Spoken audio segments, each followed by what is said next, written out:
court officers are, so we don't have this distraction as much. It's really hard. It'll be a little bit quieter, easier for them to focus. And this is like our sergeants. They're down here for 12 hours in this nonstop. That's crazy. Yeah. You're a Jehovah? Yeah. Okay. The list of issues facing the Flathead County Detention Center is lengthy. There's overcrowding, plumbing and electrical mishaps, and a limited ability to serve inmates who have mental health issues. County and public safety officials have been discussing building a new facility for decades, doing what they could to keep up with maintenance and space needs in the jail. But with the recent proposal of a $105 million jail bond, they have been working overtime to educate the public about what goes on behind those heavy metal doors on a day-to-day basis. There's flooding due to the aging water and sewer system, and it's always close quarters for jail staff who work long hours near the most disruptive cells. Designs for the proposed new facility include 200 inmate beds and a special housing unit with expanded health and mental health facilities. It would also house the sheriff's office and a courtroom. Voters will decide on November 4th whether or not to approve the 20-year bond, which would increase property taxes by $76.72 a year for homes valued at $600,000, according to county estimates. Ballots are mailed for the November election on October 17th and are due back to the Flathead County Election Department by November 4th. Ahead of the vote, the Daily Interlake headed inside the detention center to see what happens at the jail. I'm reporter and podcast host Taylor Inman, and this is fellow reporter Hannah Shields, who covers the county. Here you see us getting fitted with our stab vest to get prepped for our shift at the jail. We wanted to see what it was like to spend a day in the jail. We shadowed the day shift, which runs from 7 a.m. to 7 p.m., arriving at 6:30 in the morning to hear the shift change debrief. Jail staff are not shy about showing the public the facility. On top of doing presentations out in the community, they've been offering tours of the detention center as part of a campaign for the bond issue. Jenny and the staff, we have pretty much had an open door policy on, come in, take a look, and that kind of stuff. I think it's important because TV is not like reality. And so the thing is I think when you go in there, you're going to get that true experience of what it's like on the inside. And then going back and then realizing if you have a career here, that's every day for you. A few days before our shift, we were given a tour by Jail Commander Jennifer Root and Chief Brenna Shively. So this is my office moved over here because the front office, because it's not just the jail going over, it's the whole sheriff's office. Mm-hmm. And the front office is the same way. We've turned closets into offices, we've built extra offices up front, and so we've cramped everyone together. So I was in the front office. I ended up coming back here. I took over our medical office, and then we had to turn one of our inmate housing units into our new medical office.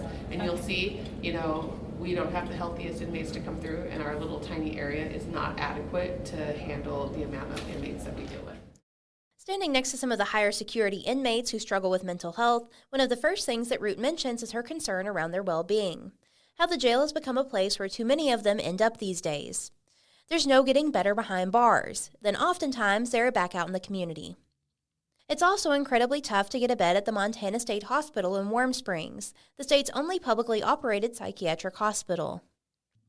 Root described a recent case regarding an inmate with mental health issues who was just moved to the Montana State Hospital. He stayed in the Flathead County Detention Center for 2 years while his mental health deteriorated to the point where they were able to involuntarily commit him. That's something that shouldn't ever happen in order to get necessary mental health care, Root said. Being kind and respectful to the inmates and being proactive and engaging with those who have mental health issues is one reason she thinks the jail staff stand out. The commander has always been big on, the next person to come in. It could be your mother, father, brother, sister, cousin, so treat them that way. How you would want them to be treated. When the jail on Main Street was built in 1986, it could house 63 inmates. After multiple expansions, the jail now holds 150 beds. But the jail is kept at about 80% capacity, so there's flexibility to separate inmates.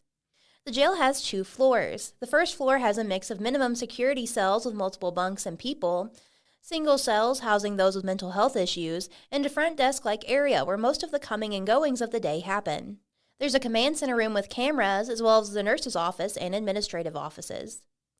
The second floor includes a similar mix of cells, the recreation room, as well as a room where inmates can attend court hearings through webcam.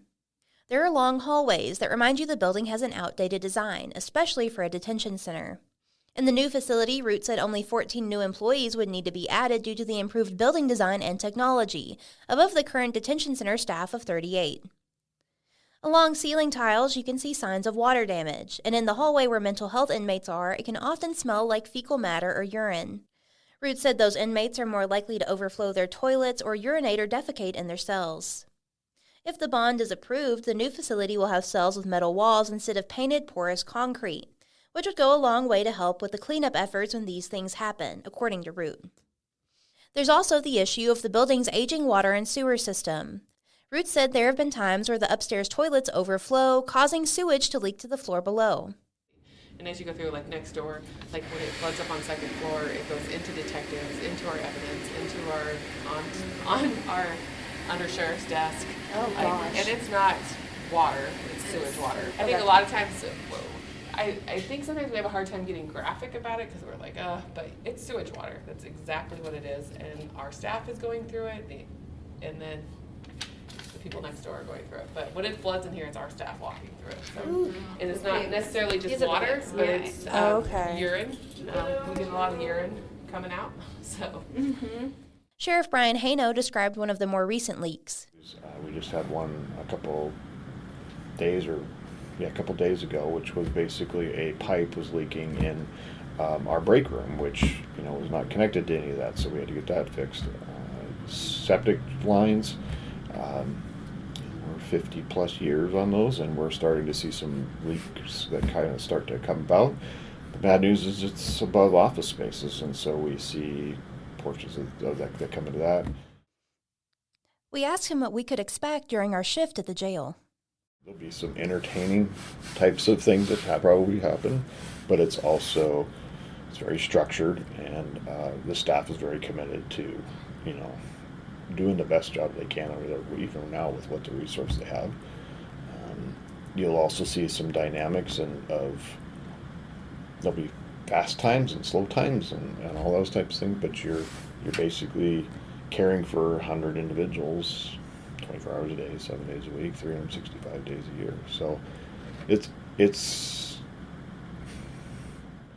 We're up bright and early, arriving at the Flathead County Detention Center at 6:30 a.m. on September 29th. All of the officers crammed into the tiny break room, ready to hear where they would be stationed during the shift, including me and Hannah. She would start by shadowing officers on the second floor, and I would be with Officer Brittany Colacino on the first floor. The first 30 to 45 minutes of the shift are quiet, as the lights in the cells are still off. People are asleep and officers prep for the day.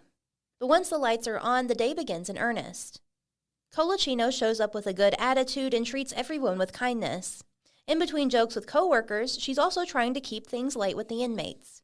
So there's certain officers that are like super strict and ask inmates, like super strict, and a lot of them don't like that. Well, I mean, being strict is a good thing, but there's a lot of them that treat them just like they're human beings because that's what they are, and then some officers treat them like they're criminals. So it really just depends on who they're dealing with. Me, I'm goofy. I like to have fun with my job. A lot of the inmates know that, so it makes it lighter for them, if that makes sense. Oh, yeah, it makes sense. It makes sense that they wouldn't be so nervous to interact with you. Exactly. The nurse starts to hand out medication, and we continue with business as inmates slowly start moving around their cells. Because to me, it'd be like you're just fighting with somebody that is not gonna listen or whatever. So Yeah. You're away for your wee smile, young lady. please don't say that. Officers do most of their business by the desks on the first floor. This is where intakes happen and where transfers get prepped before moving to another facility. There's also a bathroom where inmates take their individual showers, as well as the occasional drug test for their parole officer. The so-called drunk tanks for both men and women are here, as well as mental health cells where mostly male inmates with mental health issues are housed alone. There are disruptions throughout the morning. And this is like our sergeants. They're down here for 12 hours in this nonstop. Crazy. Yeah. You're a Jehovah? Yeah. After hours of the yelling mixed with the occasional banging on cell doors, it wasn't hard for me to see how this could wear on officers during long shifts. During the ruckus, I also noticed a female inmate on suicide watch who was housed in a cell between two male inmates who spent most of the morning yelling. If I had to guess, those men also had mental health struggles, but I could only imagine how she felt to be in the middle of that all day long. I thought back to the conversations from our jail tour when we discussed how jail doesn't do anything to improve someone going through a mental health crisis. When breakfast comes up here, we'll get you a meal. With the more rowdy inmates, Colaccino keeps her cool and continues to speak calmly, not escalating but still demanding respect. Plus, the promise of breakfast coming soon is enough to quell many of their worries. Root took me down to the kitchen to get a sneak peek at how the food is made at the jail. While they have hired chefs who cook the meals, inmate workers help prep and get paid a small wage. Inmate workers also get paid to help clean the cells. There is a vetting process to become an inmate worker. They can't have a history of violence or sexual assault and must be on good behavior. This morning, they served up a breakfast of egg hash, biscuits, fruit, and oats. Root ordered a tray for me and Hannah, and while it's not the most appetizing looking, I can confirm that it's not too bad. Well, if you don't start with the egg hash like I did. Hannah said she ate all of her biscuit and picked at her other side, so she fared a little better. But I guess it's safe to say that picky eaters like me probably wouldn't do too well in the county jail. In between chores, I watched officers conduct day-to-day tasks like booking and inmate transfers. As they went in and out of the vehicle bay outside, I noticed many of them having to stop and fiddle with a lock. Officers were extremely mindful about the door, which sometimes wouldn't lock, but it was a reminder of the facility issues at the jail. During our interview with Heino, he recounted a recent incident where the fire department had to be called because there was an electronic door failure on a cell. The inmate inside was not experiencing any emergency, but not being able to open the door is a huge safety risk. I was wondering if you could tell us a little bit more about the incident with the electronic door failure. I think it was a couple weeks ago when the fire department was called in around midnight. Yeah, so we had a locking mechanism basically that didn't work anymore. Many of these, the facility was built, in the 80s, and we were working towards, we've worked towards adaptions, but basically we saw system failure on that. So we had to, determine the best opportunity to that and, to get the individual out, of course, for many reasons. So we had to call the fire department. They had to use specialized tools to get the door open. And now we had to, again, go back to our, companies and vendors to try to figure out a solution and how to fix that. So, and we're not just seeing that there. We've also had to install additional security, basically, some deadbolt op stuff just to make sure everything is fundamentally safe, but we're adapting a lot. There's not a lot of downtime for most of the officers of the jail, so it was easy to see how having to stop and deal with issues related to the aging facility would really interrupt their timely schedule. I like to get things done, our morning chores done. It's more of my whole shift, but I'm like, let's do it. Because we have courts that take place, so if our court officers need help getting people in, I'd rather have those people dressed out and ready to go for court in fresh clothes. Sometimes they need us to stand by the activity room door to help them out. I would like to make sure everything's done so that we're able to go and help with what's needed. Court hearings start and inmates are brought up to the activity room on the second floor to attend over webcam. We break for lunch, and when we return in the afternoon, I move to the second floor. I followed officers during shakedowns, where they look for and confiscate any items that inmates aren't supposed to have. It's a little quieter up here, but some of the jail's overcrowding issues can be seen in how inmates have to be divided up between the cells. Like in the G-Mod, where female inmates with mental health issues are separated by a curtain from male inmates in adjacent pods. This is due to the higher number of female inmates with mental health struggles, according to the jail staff. If voters approve the bond, the proposed new 18,200 square foot facility would be able to hold 200 inmates in general population pods, along with 42 beds dedicated for violent offenders and those with special medical or mental health needs. As our day with jail staff started to come to a close, both Hannah and I agreed it wasn't what we expected. I have a new appreciation for officers who work there and got a good reminder about why jail is a place I never want to end up. And admittedly, we left our shift a couple of hours early at 4:30 p.m. It was a long day, and after that experience, I knew I would never be cut out to work in the jail. Hannah and I went to digest our thoughts with Flathead County Commissioners Brad Abel and Pam Holmquist later that week. We asked Holmquist to remind us how long she's been working on drumming up support for the new detention facility. She said it started back in 2015 when she and other county officials received a grant to attend a training in Colorado. Back then, she said the need for a new jail was already obvious.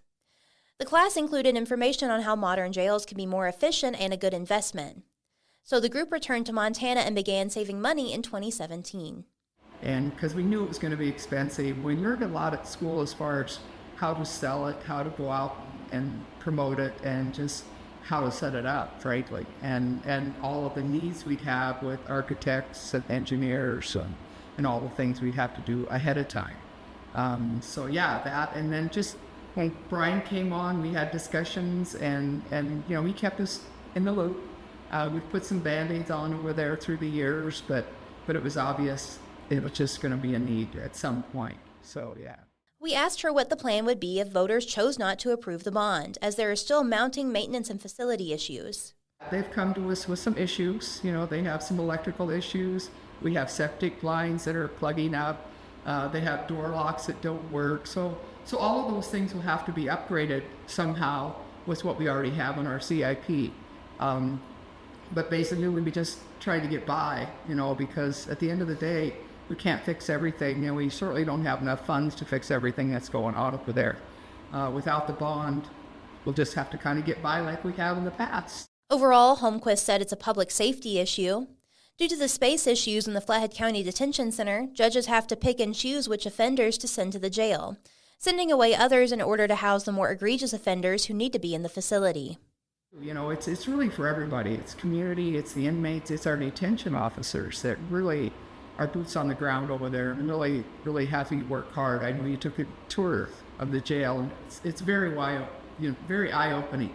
And so I would recommend anybody out there, please take a tour just to know the need, because it's obvious. This is Jordan Van of Van Law Firm. At Van Law, we understand how life can change in an instant. Whether you've been affected by a fire, an accident, or any other disaster, you don't have to go through it alone. We're here to help victims rebuild and recover, from personal injuries to property damage and financial struggles. Your rights matter, and we're ready to fight for the compensation you deserve. If you've been injured or affected, we'll work tirelessly to address your medical bills, lost wages, and pain and suffering. Our experienced office will guide you every step of the way. Reach out to Van Law today for a free consultation. Call us now at 406-VAN-LAW. That is 406-826-6529. Or you can find us online at vanlawfirm.com. Van Law. When it feels like everything is lost, we'll help you find your way forward.